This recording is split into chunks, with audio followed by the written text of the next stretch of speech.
सभी को जय माता दी दोस्तों। आज हम बात करेंगे बजाज हाउसिंग फाइनेंस लिमिटेड पे।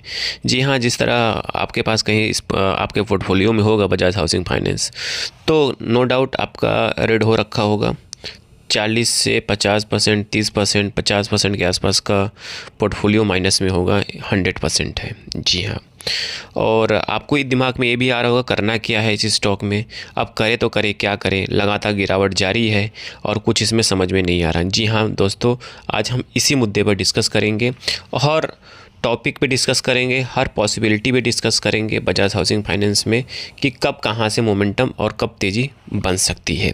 चलिए वीडियो कंटिन्यू कर लेते हैं। कंटिन्यू करने से पहले हम आपको बता दूं, कहीं आप हमारे चैनल स्टॉक मार्केट ट्रेडिंग पर पहली बार विजिट किए हैं तो ज़रूर सब्सक्राइब करिएगा। सब्सक्राइब नहीं करेंगे तो आपके पास नोटिफिकेशन नहीं आएगा। जब आपके पास नोटिफिकेशन नहीं आएगा, कहीं ना कहीं किसी अपॉर्चुनिटी को मिस करते हुए दिखाई दे सकते हैं। तो हमने बात किया था आपसे बजाज हाउसिंग फाइनेंस पे, तो आप देख रहे हैं यहाँ पे वीकली चार्ट पे देख रहे हैं, और वीकली चार्ट पे ये स्टॉक साइडवेज हो रखा है, एक महीने से एक ही एरिया में ट्रेड कर रहा है। जी हाँ, और वीकली चार्ट पे अभी आपको सपोर्ट रेजिस्टेंस का पता नहीं चल रहा है। अब वही हम बात करते हैं, वन डे कैंडल स्टिक पे बात करेंगे।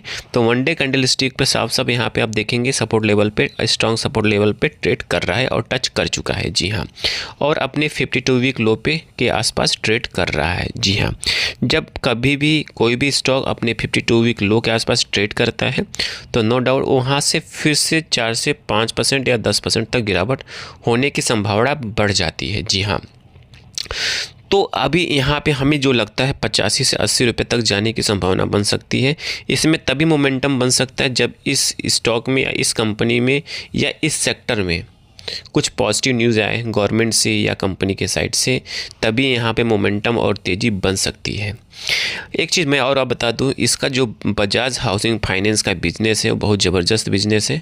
कहीं आप इसके बिज़नेस पे जाएंगे या इसके फंडामेंटल देखेंगे तो आपके हाथ पाँव कभी नहीं फूलेंगे और आपको कभी टेंशन नहीं होगा। तो चलिए थोड़ा सा फंडामेंटल की ओर रुख करते हैं और जानने की कोशिश करते हैं। तो यहाँ पे देखेंगे कंपनी का पी रेशियो की बात करें तो कंपनी कभी ट्रेड करता था 65 के पी पे, और इस समय जो ट्रेड कर रहा है 29 के पी के आसपास, जो अपने आप में बहुत सस्ता हो चुका है। और ईपीएस की बात करेंगे तो ईपीएस 2.99 के आसपास है, जो इस समय इसके हिसाब से वो ठीक ठाक चल रहा है। ठीक है, अब हम बात करते हैं कंपनी के रिवेन्यू। देखिए कंपनी का जब रिवेन्यू और ऑपरेशन स्ट्रांग होता है, कंपनी रिवेन्यू जनरेट करती है, हर क्वार्टर की बात करें तो वहाँ पे कंपनी का जो प्रॉफिटेबिलिटी है वो बढ़ जाता है। तो यहाँ पे देखें कंपनी का रिवेन्यू लगातार बढ़ता हुआ दिखाई दे रहा है। हर क्वार्टर में रिवेन्यू अच्छा परफॉर्मेंस दिया है, अच्छा खासा मोमेंटम और अच्छा खासा तेज दिया है। वही इंटरेस्ट की बात करें तो इंटरेस्ट भी बढ़ता हुआ दिखाई दे रहा है। कंपनी का फाइनेंसिंग मार्जिन की बात करें तो मार्जिन भी यहाँ बढ़ता हुआ दिखाई दे रहा है। और टैक्सेस की बात करें तो कंपनी का टैक्सेस भी बढ़ता हुआ दिखाई दे रहा है। नेट प्रॉफिट की बात करें तो कंपनी का नेट प्रॉफिट भी बढ़ता हुआ दिखाई दे रहा है। और दिसंबर क्वार्टर की बात करें तो पिछले साल के सेम क्वार्टर से आप कंपैरिजन करेंगे, उसके कंपैरिजन में यहाँ पे बढ़ता हुआ दिखाई दे रहा है। और लगातार ईपीएस यहाँ पे बढ़ता हुआ दिखाई दे रहा है, मतलब अर्निंग पर शेयर्स। कभी भी किसी भी स्टॉक में ईपीएस बढ़ रहा है तो आप समझ लीजिए कंपनी प्रॉफिटेबल है और अपने कंपनी को अपने प्रॉफिट लगातार बढ़ा रही है, वो भी अच्छे परसेंटेज अच्छे नंबर से बढ़ा रही है। तो मतलब समझ लीजिए कंपनी का बिजनेस अच्छा रन कर रहा है। बट कंपनी मार्क हम कहाँ खाती है? एनपीए पे। देखिए एनपीए किसी भी एनबीएफसी हो या बैंकिंग स्टॉक हो या सेक्टर हो, तो वहाँ पे एनपीए कहीं बढ़ता हुआ गिरता हुआ दिखाई दे तो आप समझना चाहिए कि क्या संकेत कर रहा है। तो यहाँ पे कंपनी का नेट एनपीए की बात करते हैं, यहाँ कंपनी का जो नेट एनपीए नेट एनपीए है, नॉन परफॉर्मिंग एसेट, यहाँ पे कम होता हुआ दिखाई दे रहा है, जो एक अच्छा साइन माना जाता है। बट वहीं आप देखेंगे पिछले क्वार्टर में बात करें, पिछले से पिछले क्वार्टर में बात करें तो यहाँ पे एनपीए थोड़ा सा बढ़ा हुआ था, बट अब घटता हुआ दिखाई दे रहा है, जो अपने आप में एक अच्छा नंबर है। ठीक है, और ईपीएस भी एक अच्छा नंबर दर्शाता है।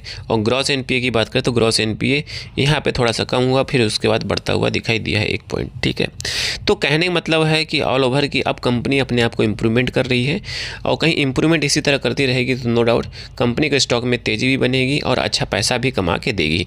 तो बात करते हैं इन्वेस्टमेंट की, तो आप इसमें एसआईपी मोड में रह सकते हैं। अगेन डिस्क्लेमर के रूप में यहाँ पे कोई बाय सेल का रिकमेंडेशन नहीं है, जस्ट एजुकेशन पर्पस इन्फॉर्मेशन को शेयर किया जा रहा है। वही हम बात करते हैं कंपनी की बोरोइंग की। देखिए यहाँ कंपनी जो है ना सब कुछ अच्छा है, यही कंपनी के एक ही चीज़ मुझे बहुत नेगेटिव लगता है, बोरोइंग। जी हाँ, अब बोरोइंग देखिए एक एनबीएफसी सेक्टर की कंपनी है, लोन जब तक देगी नहीं, लोन का काम है, ठीक है, जब तक लोन देगी नहीं तब तक पैसा कंपनी के पास आएगा नहीं। बट एनपीए जितना कम होता रहेगा कंपनी के लिए उतनी प्रॉफिटेबिलिटी बढ़ेगी, कंपनी का उतना बैलेंस शीट में इंप्रूवमेंट देखने को मिलेगा, कंपनी का सब कुछ अच्छा हो जाएगा जब एनपीए इंप्रूवमेंट होता हुआ दिखाई देगा। बट कंपनी का एनपीए इंप्रूवमेंट दिखाई दे रहा है, बट उतना धीरे उतना फास्ट नहीं दिखाई दे रहा, बट स्लोली दिखाई दे रहा है, बट दिखाई दे रहा है।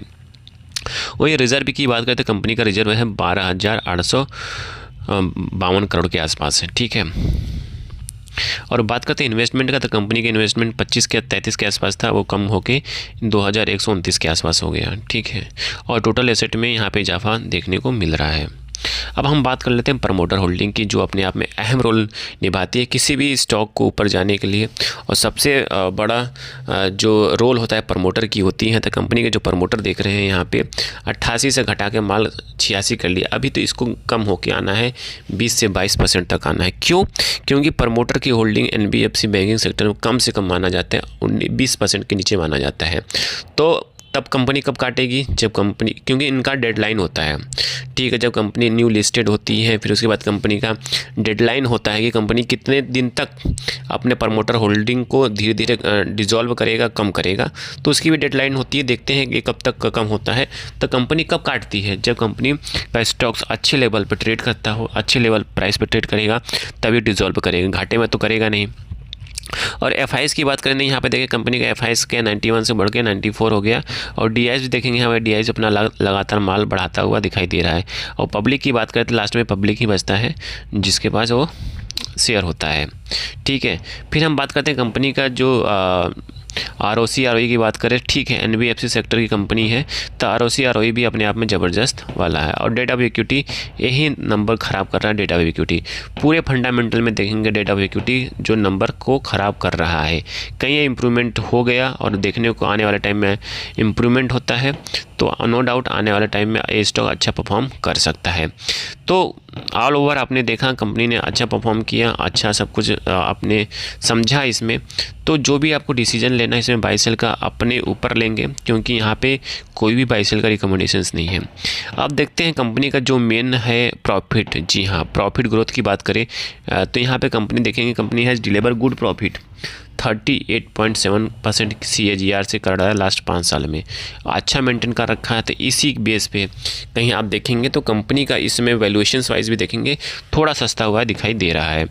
वहीं बात करते हैं कौन्स की बात करते हैं, कंपनी का जो स्टॉक है 3.46 टाइम्स बुक वैल्यू से ट्रेड कर रहा है, जो सही नहीं माना जाता है।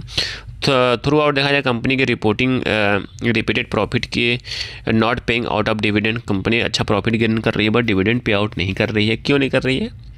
कि maximum majority of stock share holder कौन है? कंपनी ही है, प्रमोटर होल्डिंग।